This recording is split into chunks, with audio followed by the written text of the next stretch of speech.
Hello, everyone, and welcome back to CSE 391. Hopefully, you've enjoyed a bit of your break from the course over the past week, when we didn't have class this week, and hopefully you're excited to get back in and learn more about Linux. Before I talk about what we're talking about today and introducing some new ideas, I quickly want to mention a bit of a logistical note. So by the time you're watching this, you should see all your updated scores for all of the assignments submitted so far on Canvas and Gradescope.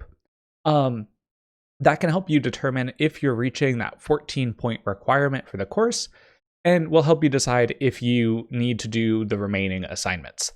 If you're already at your 14 points, you can be done. I don't recommend just stopping now. I recommend actually trying to do these other assignments because you learn by doing things, and these are important concepts. You're taking this class for a reason, so I recommend you try it out. If you aren't at your 14 points, you could definitely do the next assignment. And we also have an extra credit assignment at the end for 1 extra point possible. So today we're going to kind of switch gears on what we're talking about in terms of course content. So far, we've really been teaching you a lot of foundational ideas and specific Linux tools, like specific command line programs and the concepts that go with them. For example, we taught you grep. And to go along with that, we taught you this really powerful tool, regular expressions. But for the most part, we've really been focusing on specific tools and the mental models that support them. Today, we're going to do something a little bit different. It's going to feel a bit like a hodgepodge lecture, like just a bunch of random topics, but I promise that they're all kind of related and they will get kind of tied in. The reason what we're going to talk about today is a bunch of things about the Linux operating system. So concepts and ideas that you need to be a user on a Linux system, be that your own computer is a Linux system, you might be using the CSE virtual machine, or you might be SSHing into something like Auth2, like I am right now. These concepts are things that are really useful when you're thinking about Linux systems and what kind of sets Linux apart from everything else. And so these kind of will become some core kind of building blocks for thinking about how you interact with the system. So right now, I'm on Auth2, just like you can be. I'm going to do most of my demoing today on Auth2, but I've also set up the virtual machine. I recommend for the next assignment that if you haven't been using the virtual machine, that you go ahead and use it for the next assignment. The only reason is, I'll explain later, is you need to do something that basically gives you admin permissions of some sort in a Linux, and unfortunately, you don't have access to that on Auth2. Neither do I. So you need to use the VM in order to get these like admin privileges. I'll explain kind of where that matters later in this video. So I'm going to be on Auth2. And the first thing I want to kind of talk a bit about is this idea of users. So, a lot of us are probably familiar with the idea of a user on a computer. Every time if you use Windows or Mac, you have to sign into your account. And if you have your own computer, there's just one account. But if you've ever had a shared family computer before, you might have known that there's the ability to have multiple accounts and you can log in with different people. But one of the really kind of fundamental ideas in Windows or Mac is that there's only one user logged in at any particular time. Only one person can be using the computer. Linux does that very differently. Because it's kind of built around this idea of having multiple users at once, this is what makes it really powerful and useful in systems like Auth2, where you have many people logging into the computer. So there are many users in Auth2 or any shared virtual Linux machine at any time. And the fact that you can have multiple people logged in at once is a really powerful feature that sometimes is underappreciated or maybe not noticed in Linux. So what you could do is there are some commands to learn about the users on the system, including yourself.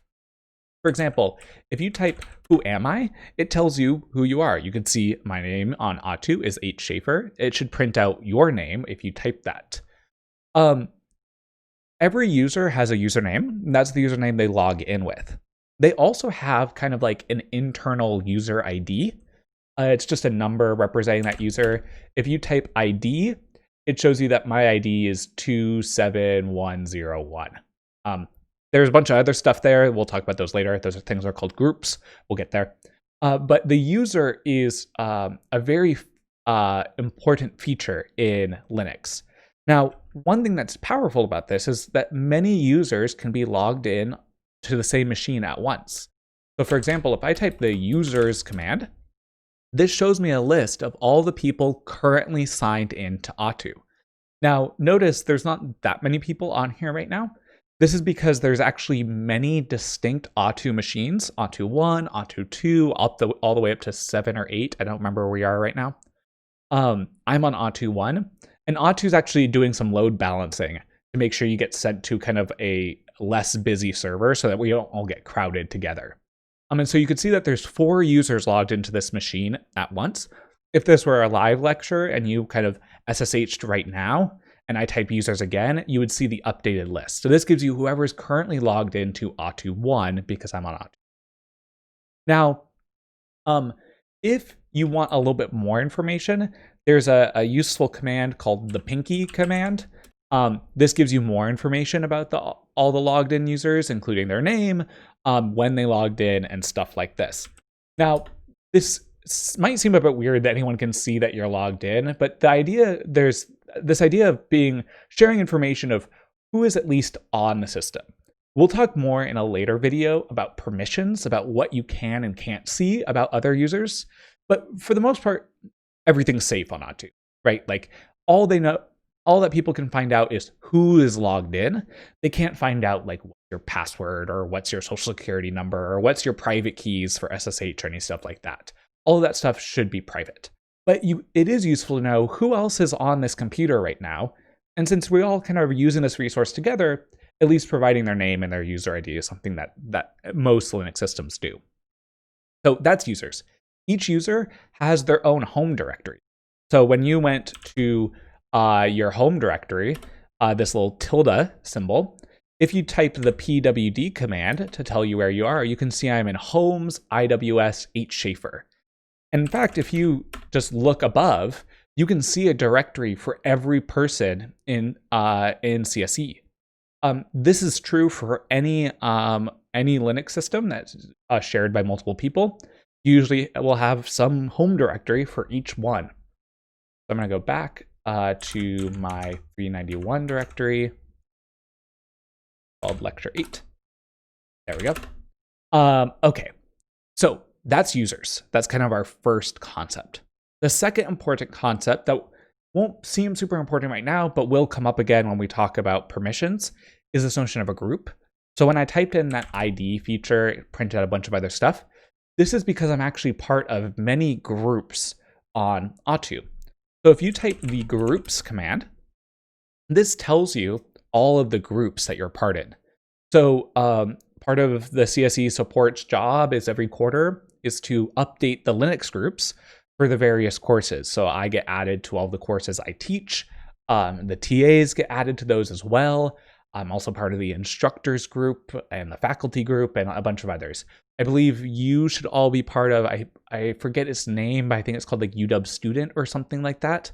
But you get a group assigned to all students. Now groups will come into effect when we talk about file permissions, but which we aren't talking about yet. But I just wanted to mention this now, is that it is a concept that goes with a user. So each account corresponds to one user, and that user might, of course, be related to 0 or more groups. In this case, I'm related to a lot of groups. Now, the last kind of core concept that I want to introduce in terms of kind of Linux terminology is the idea of a process. So there's users, there's groups, and then there's processes. A process is a currently running program. So currently I have this bash shell running. That's a program. If I type ls, that starts a process for ls. It kind of uses some operating system resources to run the ls program and prints that out. Every time you kind of start running a program, it's essentially making a new process. And each process is associated to a particular user. So if I type the ps command, PS stands for processes, and it prints out all the currently running processes in this shell. So right now I'm currently running bash and I'm running PS. Oh, whoops, not silence my phone. If you go ahead, you can actually see all of the things being run by a particular user. There's a ps-u, and if you type the name of a user, it shows all of the things associated to the user. So there's some things running in the background. If I was SSHing again into like another instance of my shell, maybe running Python or something there, you would see all this stuff here. So whenever you type PS, it's all the things you're currently running. If you want a more global perspective of programs being run by everyone, you could use the top command. And top is this actually kind of fun, in some sense interactive program that kind of updates as it goes. It does this really cool like kind of printing trick where it kind of updates kind of the text without creating a bunch of extra output. And this is showing you all of the currently running processes and who is running them. And so you can see there's a lot of people using GDB right now. I wonder if they're working on 333 or 351. But you could kind of see kind of this global perspective of what's being run. This can sometimes be useful, usually when it comes towards the end of the quarter, and maybe we're offering our distributed systems or our deep learning class or the machine learning class, in fact. You'll see a lot of autos slowing down. And that's because there's a lot of people running really beefy projects at once. If you use this top command, you could see kind of how much CPU is being used. And like sometimes you might ping someone if you're like, hey, I feel like you've been running this for a few days and it's really slowing it down. And support sometimes uses this to kill these long-running, expensive processes. Now, I just use this word to kill a process. That's not a colloquial term in some sense. That's the official way to end a process. So I just hit Q to quit this little top program. If you ever want to kill a process, there's a kill command. And kill takes a process ID. You can see that all of these processes here have an ID associated with them. You can go ahead and kill a process. Now, just like when I'm going to talk about permissions later, Linux is pretty sane when it comes to killing things. It's not going to let me randomly go in and kill someone else's processes. You're going to have these super user permissions or these admin permissions, which I'll talk about in a second. But you can definitely kill your own processes. So every once in a while, maybe you're running a program and it gets stuck in like a really weird infinite loop and you're unable to quit it. You can always, as kind of a last resort, go into Bash and kill it. Sometimes I do that on my Mac when something is kind of really slowing down or really not responding. You can go ahead and kill it there. Now, I'm not going to really be testing you on processes for your next assignment, but it's really important concept to know because it comes up quite frequently in discussions, especially on shared servers like Auto, where someone might be running a command that takes a really, really long time or takes up a lot of system resources. Now, I briefly mentioned this notion of like a super user or admin permissions. That's the last thing I want to introduce in this video. Now, unfortunately, I can't demonstrate it very well on Auto because I don't have this kind of admin permission. Only the CSE support does on Auto. So I'm going to do a bit of a context switch here, and I'm going to switch to the VM. So I've set up the VM here. And it's currently locked. Well, unlocked, there we go. I just installed it for this lecture. I normally don't use the VM, but I kind of set up not even my account. I just use the default a user account. And I want to show you kind of a brief preview of kind of this permissioning thing and what this kind of admin permission looks like. So if you like ls in a directory, I have some files here, that's totally fine. You could cd into a directory too. So I'm going to go to the root directory, kind of the top of the computer. And I'm going to go to this directory called bin. Now, if I ls here, you could see a lot of output. It turns out that the bin directory is one of the places that stores all of the actual programs that you run whenever you type a command like ls. So for example, or grep. So for example, if I do ls, and then pipe that into grep, searching for the string grep, you can see all the files in here that have grep in their name. Whenever you type grep on the command line, it's actually looking at the binary, the runnable program, in this directory and running that.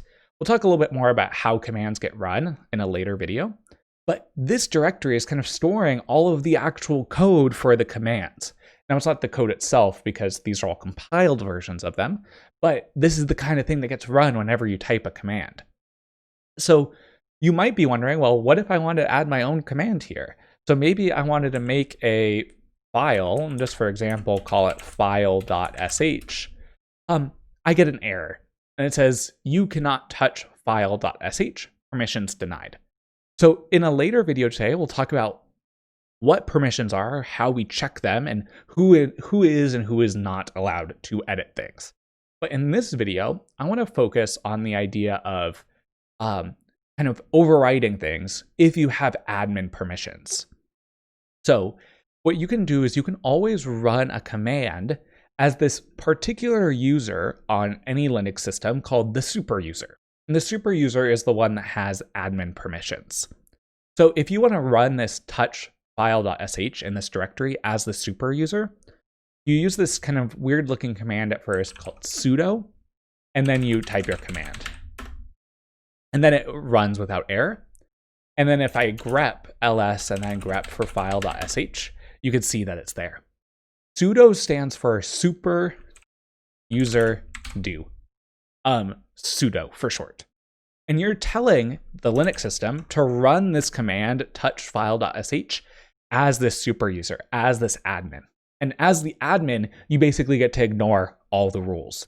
You can see why CSE support does not let you do this on Atu, because it would be mayhem to give a bunch of people just learning Linux the tools to override any permissions or any protections that they might have in place. But it's a very powerful thing that you can use on your computer whenever something isn't going the way that you quite want it. You just override any rules with the super user rules. Now, this is exactly why I have to run this on the VM.